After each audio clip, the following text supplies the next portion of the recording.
Aquí en nuestro caso, 1 Samuel 18 es Saúl contra David. Pero dentro de nosotros el creyente, la lucha es entre el ego y Cristo. El ego se opone rotundamente a que Cristo tome el control. La carne versus el espíritu. Se opone al espíritu, nuestra carne.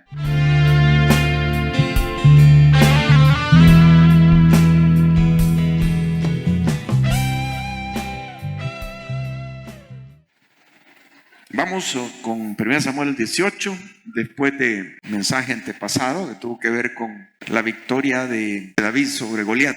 A este mensaje le he titulado La carne contra el espíritu y vamos a ver por qué. Parece no tener relación, pero sí hay relación que se la voy a explicar. Regresan de la batalla contra los filisteos. Los israelitas han vencido. Después de aquel impasse, la chispa de la victoria la dio David, el joven que derrotó al gigante Goliat, a quien ninguno de los valientes de Israel se atrevió a desafiar. David, el único que podía vencer, porque estaba con Dios y Dios estaba con él. Como decimos, la Biblia tiene tipos de Cristo, cuadros de Cristo. Las historias del Antiguo Testamento se van a repetir en el futuro. O sea, son historias proféticas, son cuadros proféticos que se van a repetir en otra época y con otros personajes. Y también, además de eso, son cuadros espirituales. O sea, nos está hablando de verdades espirituales. El centro de todo es el Mesías. El Antiguo Testamento contiene a Cristo más de lo que nosotros podríamos imaginarnos. Qué maravilloso es ir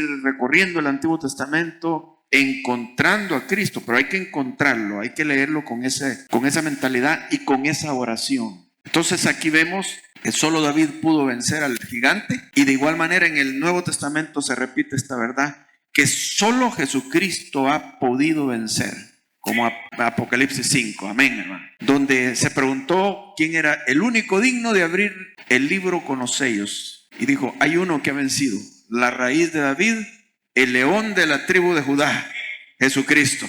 Entonces, gloria a Dios, David representa a Jesucristo. Pero aquí se va a dar una guerra interna en Israel. Básicamente se trata que el rey Saúl va a llegar a odiar a David y lo va a perseguir hasta la muerte. Y esto causa una división ahí. En realidad no es exactamente una división, sino que es un pequeño grupo que va a ser perseguido durante todo el periodo de Saúl, que le falta a Saúl. Pero todo esto tiene significados, hermano. Significados. Podemos decir que esta historia nos muestra los poderes de este mundo rechazando al Mesías. Saúl representa los poderes de este mundo rechazando a David.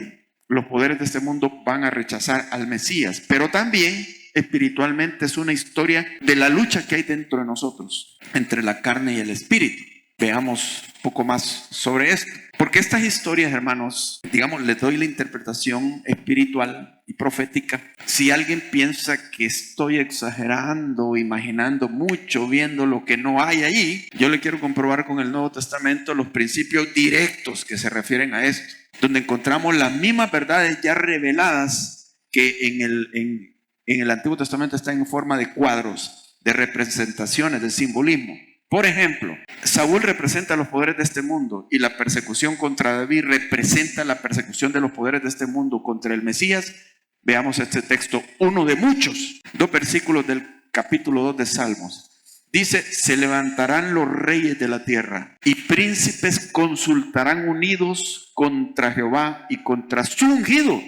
La palabra que se utiliza aquí, Mashiach, significa el ungido, de ahí viene Mesías. O sea, se levantarán contra Jehová y contra su Mesías, diciendo, rompamos sus ligaduras. No queremos estar en esa religión, esa fe, esas creencias. No las queremos, no queremos someternos. Y echemos de nosotros sus cuerdas. Uno puede ver aquí el cuadro que vamos a leer, cuando Saúl dice que vio con malos ojos a David y se propuso matarlo y lo persiguió toda la vida. Es el cuadro que estamos viendo aquí.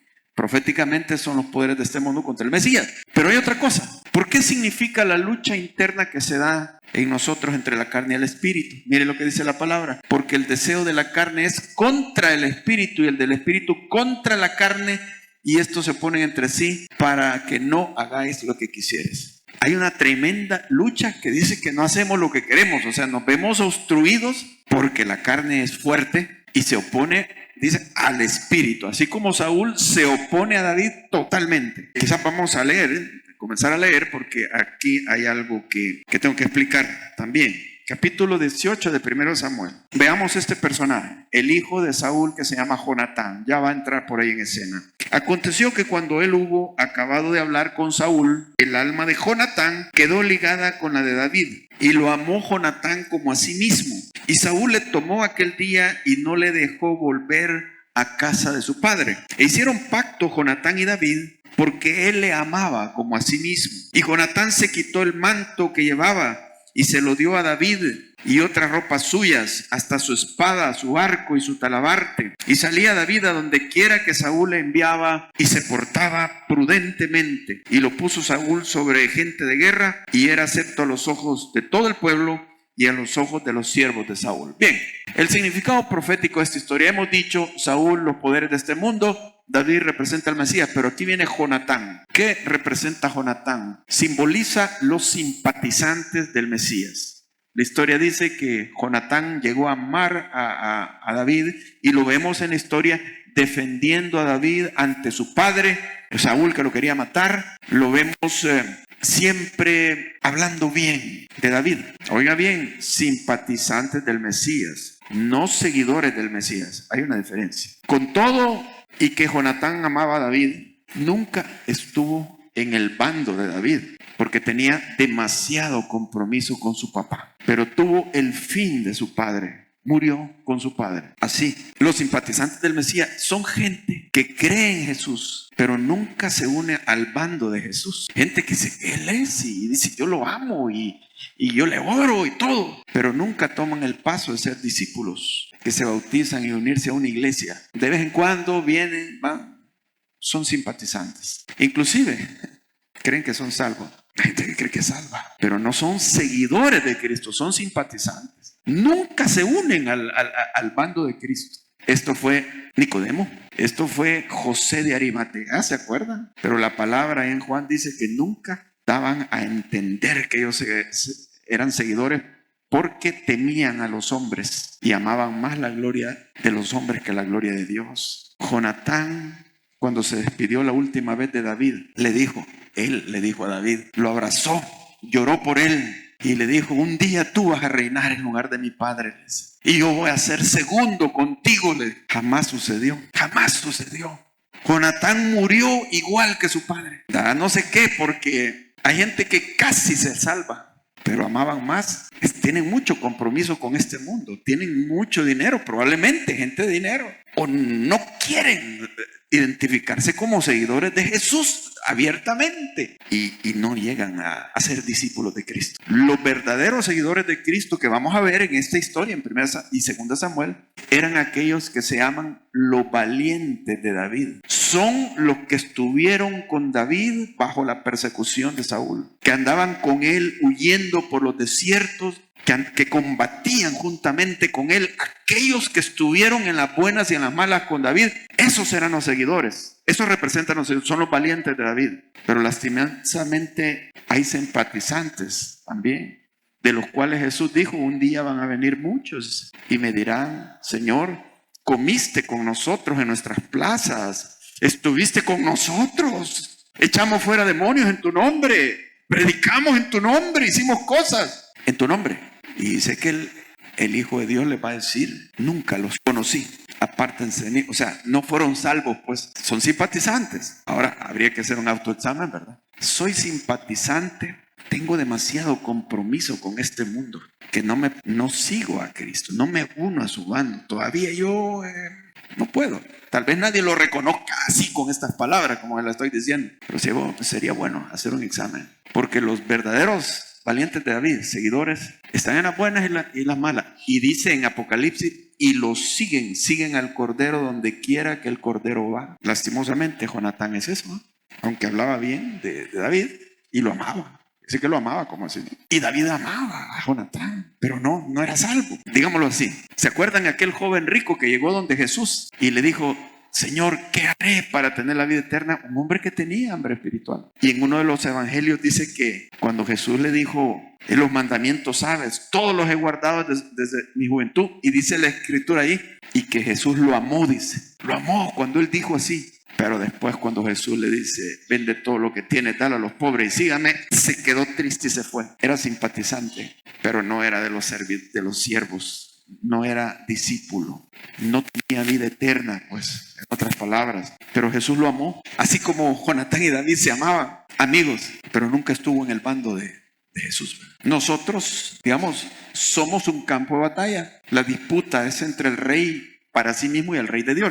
Este término se lo dije hace varios domingos. El rey para sí mismo es Saúl, porque él disfruta del reinado, de todos los beneficios del reinado, pero no está consciente que todo eso se lo ha dado Dios para que le sirva a él. Tú eres un rey, pero para ti mismo o para Dios, en el sentido de ser un administrador de Dios, nos ha hecho reyes y sacerdotes. Entonces, ¿qué sucede aquí? Aquí en nuestro caso, 1 Samuel 18, es Saúl contra David. Pero dentro de nosotros, el creyente, la lucha es entre el ego y Cristo. El ego se opone rotundamente a que Cristo tome el control. La carne versus el espíritu. Se opone al espíritu, nuestra carne. Y en la iglesia también se manifiesta esta lucha. No digo que se manifiesta, pero puede ser que suceda. Partidos versus unidad de la iglesia. ¿De dónde lo saco, hermano? Corintios, 1 Corintios 1 y 3, hablas. Oigo, entre ustedes hay pleitos, le dice Pablo, porque hay bandos, hay partidos. Unos dicen que son de Pablo, otros de Pedro, otros de Apolos y otros de Cristo. Cristo no está dividido, les dice. Y les dice: haciendo esto, ustedes están actuando como carnales. O sea, la carne ha tomado control en esa iglesia. Producto de esto es como que son 4 iglesias en una. Líderes que los líderes no están peleando, sino que son sus seguidores, disputando territorio, a ver quiénes son los mejores, a ver qué ministerio es el mejor, y no meterse al área del otro ministerio, porque ya aquello se ve como una batalla, como una ofensa. Hacer partido, formar partidos en la iglesia, hermanos, pura carnalidad. Eso no es espiritual. Hacer bando es pura carnalidad. Es Saúl disputando territorios, porque la iglesia no tiene que estar dividida. La Biblia nos habla de tener un mismo sentir, una misma mente, que hablemos una misma cosa. Entonces ahí se manifiesta también esta lucha. Ahora, veamos las actitudes del rey para sí mismo, que es Saúl, ¿verdad? Ya hablamos de esto, cómo aborrece y persigue a David. Veamos entonces estos versículos. Esta lucha se ve por toda la Biblia. Comienza Caín contra Abel. Caín persigue a Abel. Ismael menosprecia y persigue a Isaac. Saúl, la carne persigue al hijo de la promesa, que es David. Y ahí en Gálatas Pablo lo explica. Dice: pero como entonces el que había nacido según la carne perseguía al que había nacido según el espíritu, así también ahora. Ojalá que tú, hermano y hermana, seas hijo de la promesa, no de la carne. Que no seas tú quien esté envidiando, esté molesto y queriendo aplastar a alguien porque rivalizas con esa persona. Porque el hijo de la promesa, el espíritu, confía en Dios, espera en Dios y no se pone en un plano de ataque y de conflicto como Abel contra Caín, ni Isaac contra Ismael. Era Ismael el pleitisto, digamos. Y en este caso es Saúl contra David. Entonces está bien explicado en Gálatas 4:29. Así que, mis hermanos, dentro de nosotros, el enemigo a muerte que tienes es Saúl, que es tu yo, tu ego, el que quiere controlar y quiere evitar que Cristo sea el que gobierne. ¿Sientes esa lucha? Cuidado, tu peor enemigo es el ego, tu yo. Veamos las actitudes entonces del rey para sí mismo, de Saúl. ¿Cómo nos lo describe? Envidia. Vamos a entrar entonces a leer en el versículo 6 en adelante. Dice: aconteció que cuando volvían ellos, los israelitas, cuando David volvió de matar al filisteo, salieron las mujeres de todas las ciudades de Israel cantando y danzando para recibir al rey Saúl, con panderos, con cánticos de alegría y con instrumentos de música. Y cantaban las mujeres que danzaban y decían: Saúl hirió a sus 1000 y David a sus 10,000. Y se enojó Saúl en gran manera y les desagradó este dicho. Y dijo: a David dieron 10,000 y a mí 1,000. No le falta más que el reino. Y desde aquel día Saúl no miró con buenos ojos a David. Aconteció el otro día que un espíritu malo de parte de Dios tomó a Saúl y él desvariaba en medio de la casa. David tocaba con su mano como en los otros días, y tenía Saúl la lanza en la mano. Y arrojó Saúl la lanza diciendo: enclavaré a David a la pared. Pero David lo evadió 2 veces. Mas Saúl estaba temeroso de David, por cuanto Jehová estaba con él, y se había apartado de Saúl. Por lo cual Saúl lo alejó de sí y le hizo jefe de 1,000, y salía y entraba delante del pueblo. Y David se conducía prudentemente en todos sus asuntos, y Jehová estaba con él. Y viendo Saúl que se portaba tan prudentemente, tenía temor de él. Mas todo Israel y Judá amaba a David, porque él salía y entraba delante de ellos. Entonces dijo Saúl a David: una trampa para que caiga. He aquí, yo te daré a Merab, mi hija mayor, por mujer, con tal que me seas hombre valiente y pelees las batallas de Jehová. Mas Saúl decía: no será mi mano contra él, sino que será contra él la mano de los filisteos. Pero David respondió a Saúl: ¿quién soy yo, o qué es mi vida, o la familia de mi padre en Israel, para que yo sea yerno del rey? Y llegado el tiempo en que Merab, hija de Saúl, se había de dar a David, fue dada por mujer a Adriel Meholatita. Porque como los filisteos no lograban vencer a David, no me salió la jugada. Pudo haber dicho Saúl: le voy a hacer otra. Pero Mical, la otra hija de Saúl, amaba a David, y fue dicho a Saúl, y le pareció bien a sus ojos. Y Saúl dijo: yo se la daré para que le sea por lazo. Claro, no se lo dijo a David, ¿va? Para que te maten los filisteos.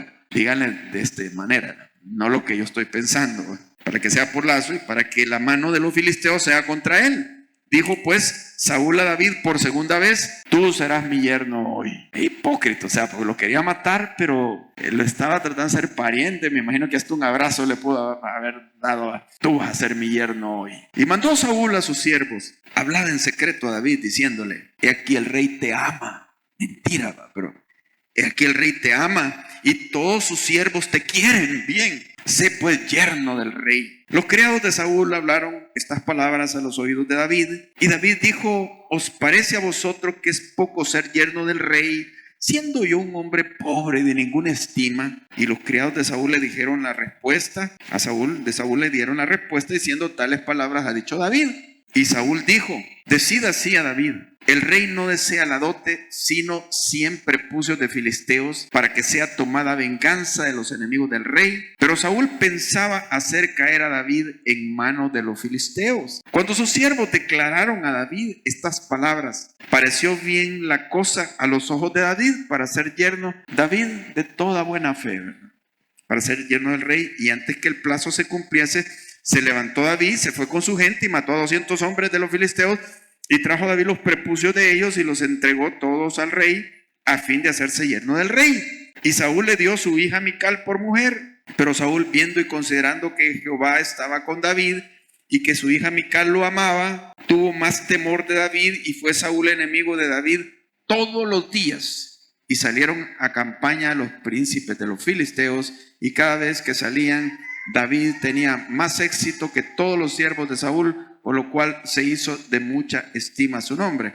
Ok, esto de todos los días, se dan cuenta del gran conflicto entre la carne y el espíritu, que Jesús dijo: si alguno quiere venir en pos de mí, niéguese a sí mismo, tome su cruz. ¿Cuándo? Cada día. Todos los días hay lucha entre la carne y el espíritu entre nosotros. No nos extrañemos. Veamos estas características. Envidia. Dice que se enojó cuando empezaron a cantar a David como el héroe que había matado 10,000 y a Saúl le dieron 1,000. ¿Cómo va a ser posible que le estén dando esta honra a él si él no es el rey? Yo soy el rey. Si él es simplemente ni siquiera un guerrero, es un cipote con cara de tonto o cualquier cosa que se pueda inventar. Y entonces eso no lo dejó dormir, lo carcomía esa envidia a Saúl. Es una intensa inseguridad y vacío que él tiene. Es un hombre vacío, pues. ¿Has sentido envidia tú, hermano? Es una de las luchas que tiene el ego.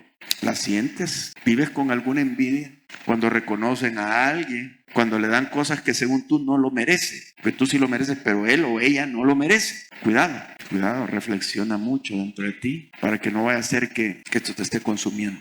¿Cómo evadir la envidia? Hermanos, tenemos a Cristo y hay que ser humildes y hay que aceptar lo que Dios tiene para nosotros con conformidad. Dios tiene un plan. Cada uno de nosotros es valioso ante los ojos de Dios. Que den honra a otros no significa que tú no sirves para nada. Y lo que Dios quiera. Ahí vas a estar en paz y tranquilo. No necesitas ser rey. No necesitas dominar territorios, hermano. Otra cosa también es poder, el deseo de poder. Las tres partes de las tres, digamos, aspectos del pecado. Los deseos de los ojos, los deseos de la carne y la vanagloria de la vida. Tener poder, mandar, estar en alto. Eso es propio de los seres humanos también. Miren, algunas personas es mejor que no tengan poder, porque es un área débil en ellos. Se enamoran del poder y eso los transforma. Mejor muchas veces estar en puesto ahí sencillo, porque servimos así con más honestidad, sinceridad. Ese poder a él lo había enfermado. Es como que pensó, este cipote se ha metido en mi territorio. Esto es mío, Israel es mío. Esto es mi reino. Y se lo quieren dar a él. No es que se lo querían dar, pero Jehová dice que me lo va a quitar. No le falta más que el reino, pues solo eso falta que le den. Es mío, hermano. Nada de lo que tú tienes es tuyo. La iglesia, si tú tienes un cargo en la iglesia, es un gran privilegio de la gracia de Dios, pero no es tuyo. Dios te pone y Dios te quita cuando Él quiere. Pero Dios tiene un llamado para ti, que nadie te puede quitar. Entonces, el punto es, cuando estás en el centro de la voluntad de Dios, es donde estás bien, hermano. No necesitas ese poder. Fíjense que Saúl pudo haber hecho hasta una transición honrosa. En un mundo ideal, Saúl podría haber dicho, bueno, sé que Jehová me ha desechado, ¿verdad?, como rey, pero han ungido a David como rey. Él llegó a entenderlo, más adelante lo dice. Yo entiendo que tú vas a reinar en Israel, le dijo una vez más adelante. Podría haber dicho, le voy a entregar el reinado a David. Hagamos una transición, y se lo entrega. Saúl iba a salir honroso, pero al no hacerlo, él empezó a cometer muchos errores y al final llegó a morir precisamente por sus errores y llevó a su familia con él en esa muerte. Pero ¿quién es capaz de hacer algo así? Que diga, voy a entregar. Y es de otro, soberbia, cuando creyó que el reino era de él. Se creía mucho. Lo otro es astucia, hermano. Las personas con envidia son muy astutas o que tienen una malignidad en su corazón. Son muy astutas y no parece, porque aquí Saúl le dijo a David, hoy vas a ser mi yerno. Y yo creo que no se lo dijo bravo, o sea, contento, sonriendo, pero el plan de él era otro, astucia. Y David era alguien muy, muy inocente, digamos, que le creía, pero el plan de él era que lo matara. Ahora, cuando ya esas dos trampas no surtieron efecto, en el capítulo 19, que no lo vamos a leer, claramente Saúl le da orden a sus siervos que maten a David, que lo maten. Y le hace otra emboscada. Como se casó, le dio a su hija como esposa, astuto, para tenerlo controlado. Sabía dónde estaba David, en la casa con la hija de él. Mandó a que lo mataran ahí en la cama. O que se lo trajeron, que lo iban a matar. Cuando llegan los siervos de Saúl, dice que la esposa, la hija de Saúl, le había avisado a David, vete porque te van a matar. Y ella adornó la cama como que él estaba ahí en la cama. Saúl enojado con la hija. Hacía todo lo posible por matarlo, pero tanto así, matarlo, sí. Hermanos, los poderes de este mundo contra el Mesías, no fue que nació Jesús, hermanos, y viene Herodes y hace una matazón de niños buscando a Jesús para matarlo. Wow. Y en el Apocalipsis, al final, dice que se reunieron los reyes de la tierra que estaban listos para combatir entre ellos. Y cuando vieron en el horizonte que venía Jesús en las nubes con sus ejércitos de ángeles, se unen los reyes de la tierra y se entabla una tremenda batalla. Ahí era el final. Jesús va a tomar el poder en todo este mundo, pero no es que se lo van a dar. No va a haber una transición honrosa. Va a ser a fuego y sangre, porque los reyes de este mundo no quieren a Jesús. Lo persiguen. Aunque no hablen, pero es una competencia para los reyes. Miren en las Naciones Unidas que usted hable de Jesús y que diga que Jesús es el rey y que ¿Cómo va a ser posible? Ese es un tema ridículo para ellos, ¿verdad? Astucia, además, tormento. ¿Se dan cuenta que un demonio lo atormentaba? Entonces esto significa, hermanos, que la envidia atormenta y corrompe el alma del que la tiene. Fíjate que aquel a quien se envidia a veces ni sabe que le tiene esa envidia. Es tranquilo, pero ves aparecer a aquella persona a la cual le tienes envidia, o empiezan a hablar bien de esa persona y la incomodidad, o le dieron un cargo que tú querías, te sientes incómodo. Yo me lo merezco, yo creí que a mí me lo iban a dar. O ves que la persona compró un carro nuevo, tiene algo, y arde la envidia. ¿Cómo tiene y yo no tengo?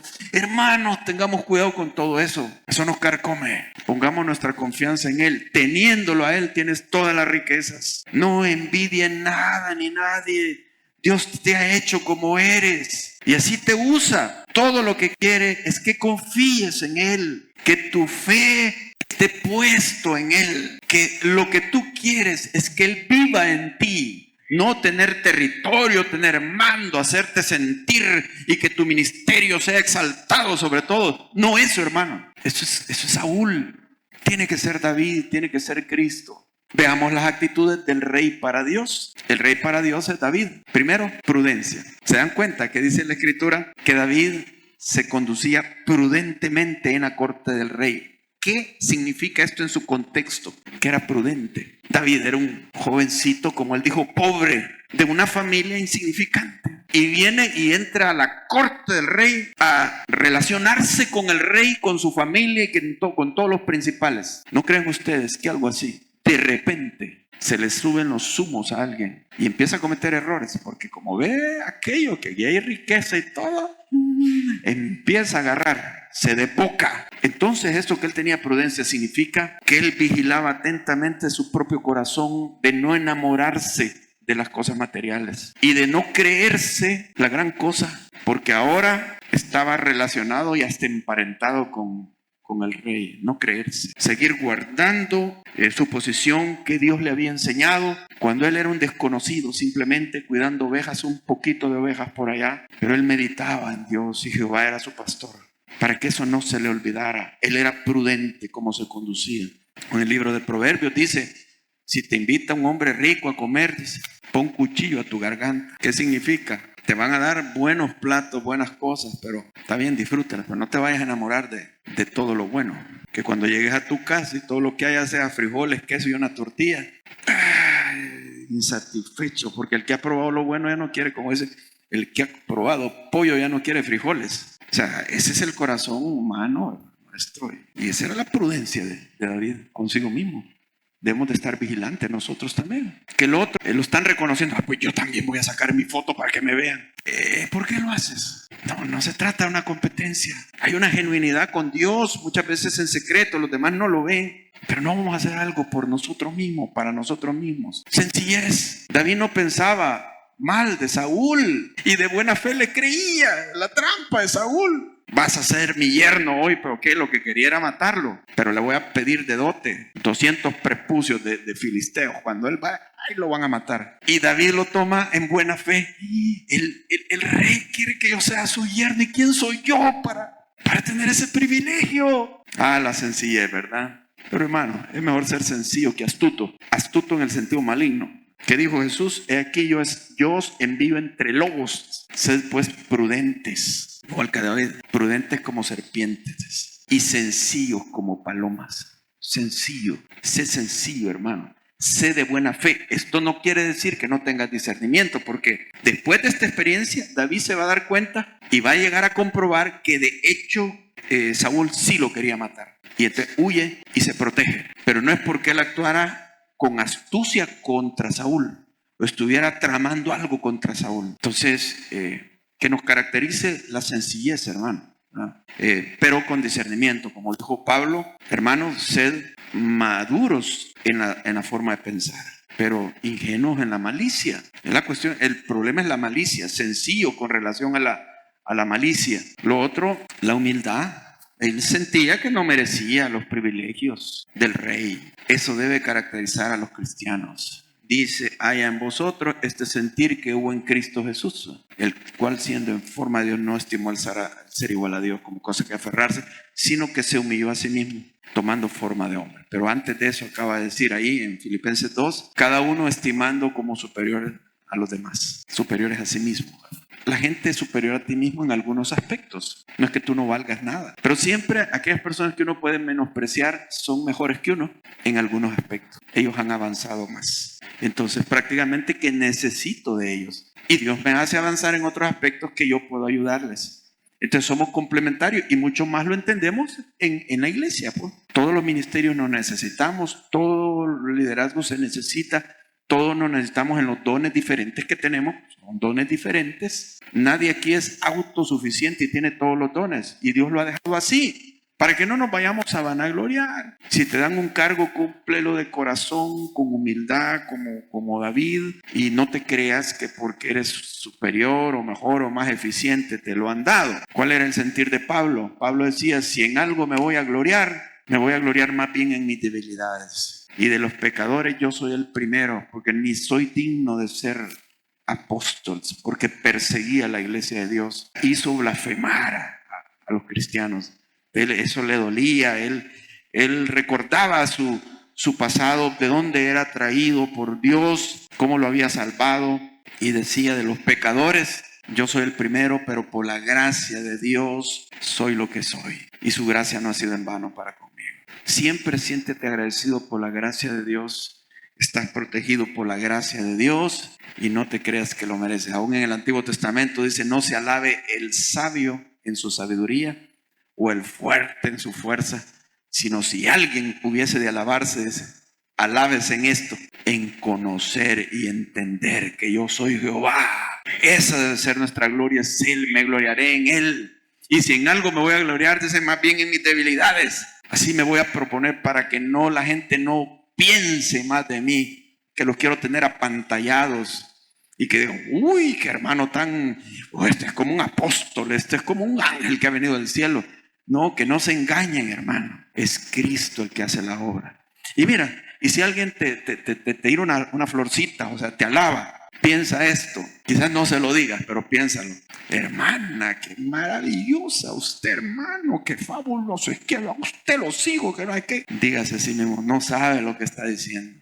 Nadie te conoce mejor que Dios. Y Dios sabe que es por la pura gracia de Dios. ¿O no? Es por la pura gracia. Pero alguien puede decir, ay, pero qué feo se siente. No, si algo bueno debe tener uno, algo bonito, así como que lo exalte a uno. ¿Quiere seguir viendo eso? ¿Quiere seguir buscando eso?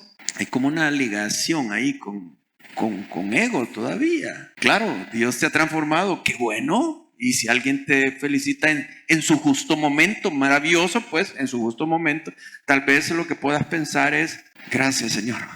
Si dicen que he cambiado, has sido tú en mí, ha sido tu gloria, porque solo tú sabes de dónde me traes. Uno debería de vivir así delante de Dios, así como David, esa humildad que él tenía. Otra cosa más sobre esto, integridad tenía David.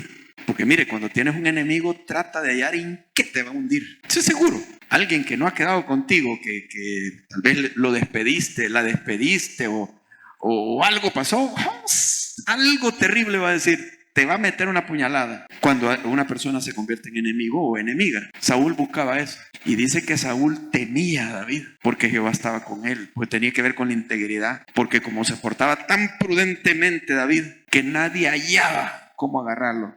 Porque no solo era Saúl, sino que eran todos sus siervos los que estaban alineados con Saúl. Y todos lo veían y lo veían. Si David se hubiese vuelto imprudente, lo hubieran cachado en algo. Se abalanza sobre el pisto. O ha dicho unas cosas que lo vamos a acusar. O ha hecho eso. Te hubieran destruido. Así que la integridad defiende a las personas. La tenía David, la tiene Jesús, y Jesús viviendo en nosotros nos lleva a ser íntegros. Por humildad e integridad para tu vida, Jesús era humilde e íntegro, y así debemos ser. Pero una última cosa, aquí metemos este principio. Aunque David no murió allí, fue rechazado, él está representando al Mesías, a Jesucristo, que va a ser rechazado también. David comienza a recibir revelaciones de Dios sobre el Mesías. Y mucha de la revelación es el rechazo al Mesías, los sufrimientos del Mesías y la muerte del Mesías. Aquí Dios nos está trayendo a algo. El Mesías va a sufrir el rechazo y la muerte. Nosotros también, para vencer, debemos de sufrir la muerte. No estamos hablando de una muerte biológica, sino de una muerte al ego. Es la única manera de sanar emociones, digamos, terminar con adicciones y con el ego. Tiene que morir el ego nuestro. Sabiendo esto, que nuestro viejo hombre fue crucificado juntamente con él para que el cuerpo del pecado sea destruido, a fin de que no sirvamos más al pecado. Tú no necesitas terapia, necesitas morir en la cruz, así como Cristo. Es el único remedio del ego. El ego no puede recibir consejería psicológica, no va a pegar, no le pega, no necesita pasos, no le calan pasos para ir cambiando. Entiendo, hermanos, a veces hay pues tips que nos ayudan a cambiar, pero es que lo esencial que debe darse en esto es la muerte. Y esta es una muerte en vida, es lo que dice Romanos 12, donde dice que presentéis vuestros cuerpos en sacrificio vivo. ¿Y vuestros cuerpos qué? ¿Por qué? Porque nuestro cuerpo es donde se aloja el viejo hombre, los rastros del viejo hombre, porque en espíritu ya fuimos hechos santos y nuevas criaturas. Pero este cuerpo de muerte es donde está la ley del pecado que nos arrastra. Esto tiene que ser entregado en sacrificio vivo. Un día vas a morir físicamente y vas a ser liberado totalmente de los pecados. Pero para mientras, en vida te entregas a la muerte en Cristo. Estamos dispuestos a eso, que ya no se haga tu voluntad sino la voluntad de Él. Quiera venir en pos de mí, níguese a sí mismo, tome su cruz. ¿Cuál cruz? Yo no tengo cruz, nadie de ustedes ha ido a la cruz. Su cruz es la de Cristo. Usted va a estar crucificado con Cristo, como dice aquí, nuestro viejo hombre fue crucificado con Cristo. Y Pablo decía, con Cristo estoy juntamente crucificado y ya no vivo yo, mas vive Cristo en mí. Pero hay que entrar a esa faceta de muerte al yo. Quiero darme a entender, pero yo sé que esto, hermanos, tiene que ser revelado por Dios, porque puede ser entendido como intelectualmente, pero no causa transformación. Ahora, Dios tiene que utilizar muchas veces el quebrantamiento, el sufrimiento, para llegar a eso. Los sufrimientos del Mesías están simbolizando el quebrantamiento de nosotros también. Tal vez no vamos a ser perseguidos como David, que Saúl lo quiere matar. Vamos a ser atribulados. Vamos a entrar a un horno de prueba donde el ego se deshace, la autosuficiencia se deshace. Llegamos al punto de decirle a Dios, no puedo, Señor, ¿quién soy yo? Señor, haz tú la obra. Cuando usted se rinde, entonces Dios toma. Cuando usted descubre lo débil y lo incapaz y lo indigno que es, entonces viene la dignidad de Cristo, la suficiencia de Cristo a su vida, el poder de Cristo a su vida. Cuando usted está muerto, está juntamente crucificado, a fin de que no sirvamos más al pecado, porque el que ha muerto ha sido justificado al pecado. Así también vosotros considerados muertos al pecado, pero vivos para Dios en Cristo Jesús, Señor nuestro. Considerados muertos. Solo así, don Ego, el rey ego, se viene abajo. Y David, el Mesías, Cristo en nosotros, toma el control. ¿Qué tal si oramos en este momento y tenemos una...